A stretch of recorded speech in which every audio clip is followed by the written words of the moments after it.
Good morning, evening, or afternoon, whichever one's going on for you at this current point in time. All of this is sped up because it took significantly longer than it should have. However, I got called out because somebody was complaining that they were getting water in their ceiling whenever the upstairs tenant was taking a shower.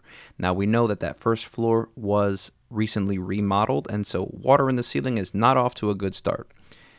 Just wanted to say, hope everybody's doing good. And at the end of this, we have no judgment on my part and as well as the shower condition of what I'm working on in front of me.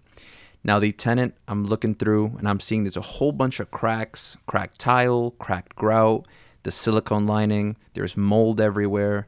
Really just not a good place to be working. But we must press on because the last thing we want to do is continue that water damage. So I said, everybody stop. I'll go take a look. So immediately I get to work on breaking out this, what the tenant calls poop colored grout or some kind of sealant. And when you use low quality grout like this, especially if they don't use the waterproof stuff, but rather the water resistant stuff, typically it will break. So I'm reassessing. As you can see, there's a lot of flex to these tiles. So I was telling the owner or the tenant, hey, I'm going to have to cut this grout out and then basically retile. But for financial reasons, she said, like, hey, what's the cheapest you can do this for? I said, if you can't do anything, because I was going to say, I can regrout it and tile it. It'll be probably 2-3 days just to make sure everything's cut and waterproof and whatnot. She said, don't touch the tiles. I don't want liability on anything for cutting or scratching or breaking anything. Just get the water to stop leaking. So I had to check 3 things. And these are what I'm going to share with you. Take it or leave it. First thing is you want to communicate with the person who's receiving the water damage. So I went downstairs and I said, tell me about the issue. When does it happen? She says, when the person is showering. I said, any other times do you hear water? She says, no. So I know that we're going to look for either leaking from the plumbing itself, meaning the shower body or any of the pipes that supply the shower. Then we have to look at the drain, whether that be the trap or further inline, or the third place that potentially could be leaking water is through cracks and issues here. Now, just because in this particular case there's a bunch of cracks everywhere, which is where the water is most likely going, does not mean you are safe from the other two. So those are all things you want to be looking for. Now, to be clear, I'm looking outside. There's silicone everywhere. It's not really perfect. So I keep trying to scrape everything off as much as I possibly could. Any of those gray marks you see, those are not scratches. I promise those are just part of the old sealant that can all be scraped off. So no harm, no foul. I'm using Quick Seal Plus here because it does have mold guard. The standard Quick Seal does not have it. Or if you want to pay the extra $1 or $2, you can go for the Quick Seal Ultra.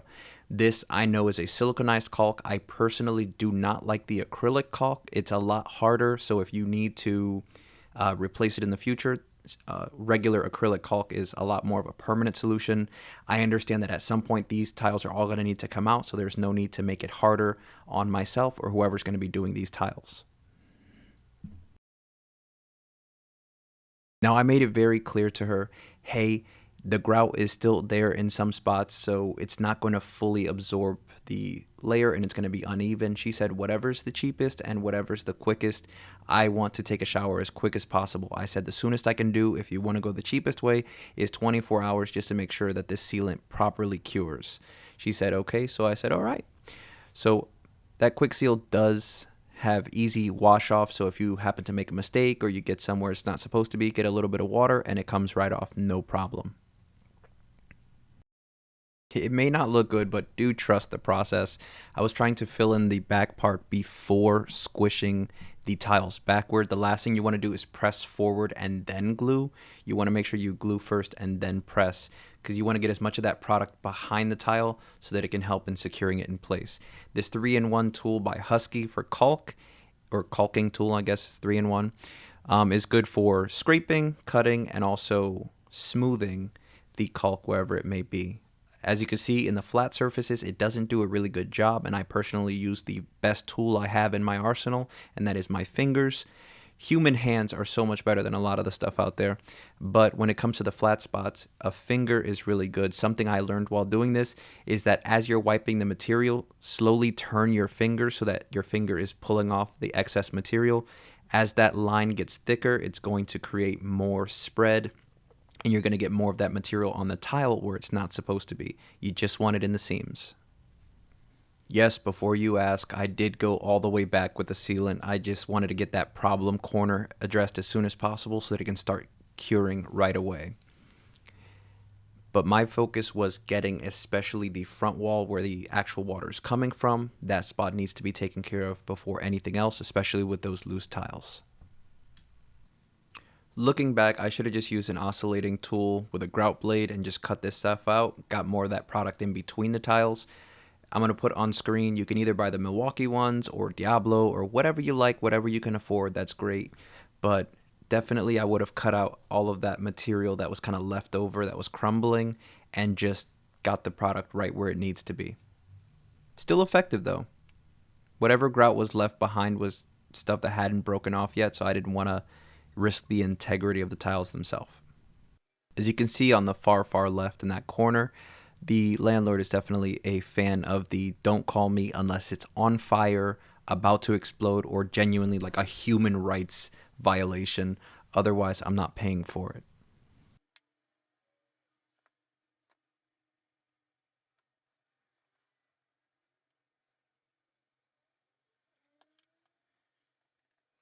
I really appreciate that this tool pulls those pieces out as whole instead of confetti everywhere. It really keeps them as like really curly strands.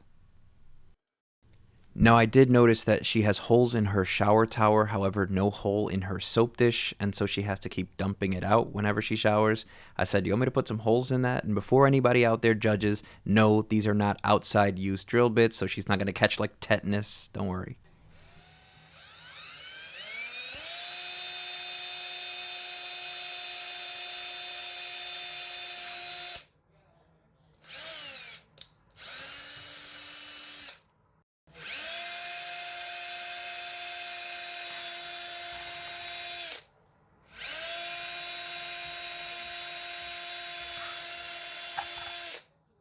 Much more functional.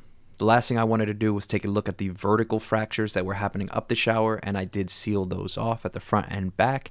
And the last thing I wanted to do was test the drain to make sure the trap and the drain weren't the issues causing the leak in the ceiling. So I dumped 5 gallons down the drain, checked, and the trap was still holding water.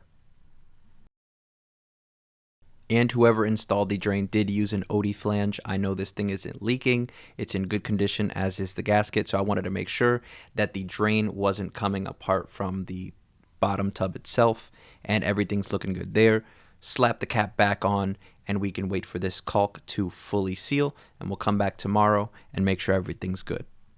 And in case anybody cares, I did change the outer and inner liners, as well as get some bleach and take care of the majority of the mold that was in the shower. That is not a permanent fix, but it's at least a lot more inhabitable. I also had to cut these extra tiles 2 7/8 of an inch by 3.5 inches to give the tower something to actually grab on. That was glued in, and we're good. Now hold on, I can already hear your brother's, cousin's, uncle's dog did a better job than I did. That's totally okay. Let me know about it. Otherwise, maybe some input on what I could do to improve either my channel or my fixing in general. But have a great day, and until next time, work smart.